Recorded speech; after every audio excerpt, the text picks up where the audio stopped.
Comfort is where men go to die. What do I mean by that?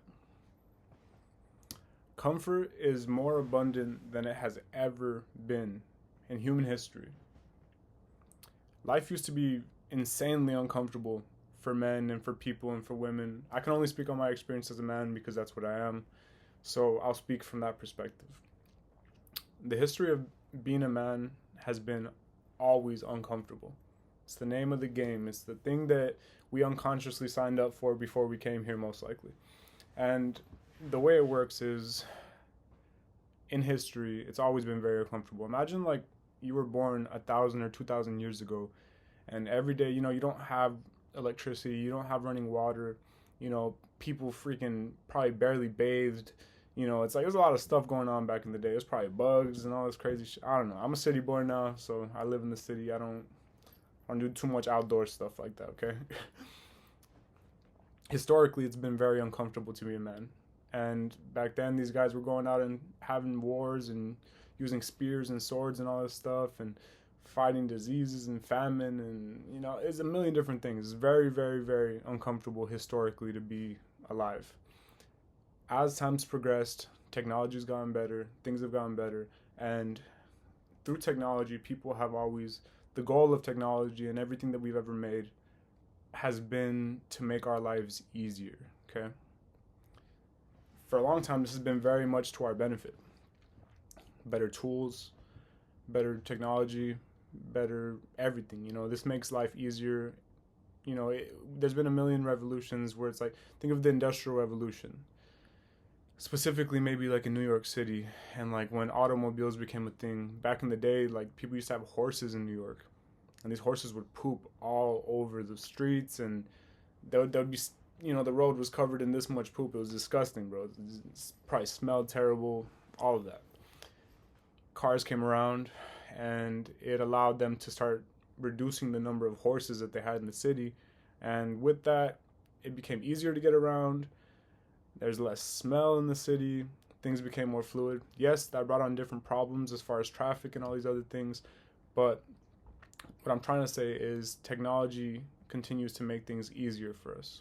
And there's been millions of examples of that along the way. We're in a very late stage of the game where things are very, very, very developed. And technology has gotten so advanced to where our life is overly comfortable. Okay? You could turn your TV on, your laptop on, all this stuff, and you have endless amounts of movies you could watch. You could play endless video games, and a lot of this stuff is free. You have social media, you have your phone. You pull your phone up, and you could scroll all day, and it's the cheapest comfort. It's the cheapest entertainment. It's just something designed to make your life comfortable and to just sit there passively because we're so deep in the game. Back in the day, it was very much to our benefit. Nowadays, it's almost to our destruction. So, comfort is pushed on us. And I think to be the best person you can be and be the best man you can be, you have to very actively combat comfort. And I can speak from my own experience now, to where I'm 25 right now. And from about 14, I've been very actively like chasing my dreams and trying to make something of myself in this world. And when I was 15, almost 16, I signed up for wrestling. And this was a very transformative time in my life because basically it was the most uncomfortable thing I had ever done in my entire life. And my wrestling coach was just an absolute Spartan of a man. This guy was a maniac. I'd never met anyone as crazy as this guy. And when you join wrestling, there's this thing called Hell Week. And basically what it is it's the first week of practice where everyone thinks they want to be a wrestler. And they go, and the entire goal of this is to weed out all the people that don't really want to do this. People might think they want to do this, but not everyone actually wants to do this, okay? So they give everybody the most difficult workouts, and they put everybody through hell. It's called Hell Week. That's what it is. Crazy workouts. And very quickly, you go from seeing a room full of people to a week later, Maybe about a quarter of that size of room is still there. A quarter of the people that initially signed up are there still. So that means like 3/4 of the people that thought they wanted to wrestle no longer want to wrestle. Yeah, that's Hell Week. And basically, what I'm trying to say about wrestling is wrestling showed me how beneficial being uncomfortable truly is for the human mind and the human body. Basically, everything that is good for you tends to not feel very good initially. Okay, let's talk about the gym. You go to the gym, and the entire goal is to tear your muscles, actually, and then you rest and let them rebuild. But in order to grow, you need to tear them, and that's not comfortable. And the more you do this uncomfortable thing, the better it'll be in your life. Because basically, every time you do the uncomfortable action, you grow just a little bit. Okay? Comfortable things don't really do the same thing, and they're actually quite the opposite. Because comfortable things feel amazing when you're doing them.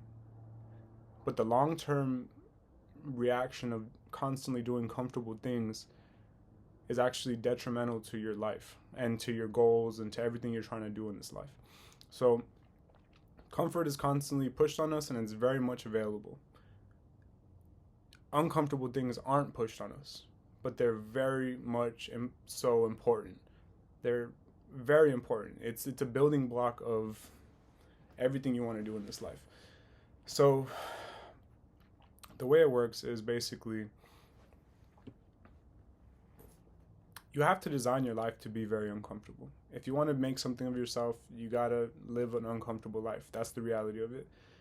And you have to actively combat the urge to live a comfortable life. Because you could sit there all day playing video games, watching movies, doing all this stuff, but your life will pass you by, and very quickly you will notice that you didn't do anything with your time on this planet. My coach used to say this in wrestling. He would always say, you have to go to those deep waters. A lot of times people don't want to go there. This is the pressure cooker. It's the place that everyone's scared to go to. And he would say, you got to go to those deep waters. And in a wrestling analogy, it might sound a little crazy, but my coach would say, you got to take your opponent to those deep waters and you have to drown them. Okay? Pretty Spartan guy. This guy's insane. But was the most influential person, one of the most influential persons in my life. People in my life. And what I learned is visiting these deep waters isn't always enough. You can do that. You can visit occasionally, here and there when you want to, all that. But when you actively make the choice, like I did when I was younger, I decided that not only was I going to visit these deep waters, I wanted to live there. I wanted to set up camp. I wanted to pop my stuff down right there, put my tent down, put my sleeping bag, and just live in those deep waters. Live in that pressure cooker. So I decided to do that. Wrestling season ended. I ended up moving to a different city, so I didn't wrestle my junior year or my senior year. But I applied everything that I learned in that mat room to my life. And I made my entire life uncomfortable. It started in the gym after wrestling. I started working out aggressively, doing all this stuff, and I very quickly saw my body shift because I was very comfortable being uncomfortable. And my results very shortly followed. Okay? After the gym, because I ended up leaving high school when I was around 17 years old to like cut hair full time, and which led to me opening barbershops, which led to me doing a whole lot of other stuff as well. And basically, the way it works is when you design your life to be uncomfortable, you're constantly growing. You're constantly in that pressure cooker. And it's very beneficial to your life. Even though it doesn't feel good in the short term, you get all the long-term benefits of it. So I learned this lesson in wrestling, and I applied it to almost every single aspect of my life. and it has been very beneficial. So, comfort is where men go to die. If you're complacent in life and you're done with the race and you're content, by all means, live a comfortable life, do whatever feels good, all of that. But all I'm saying is, you will not make the most of this existence if you decide to live in the comfort zone. So, although men might not go there to actually die, it is where their dreams go to die. The comfort zone kills ambition. So make your life uncomfortable, design it to be as uncomfortable as possible, and you will succeed in whatever endeavors you decide to take on. The comfort zone is where men go to die.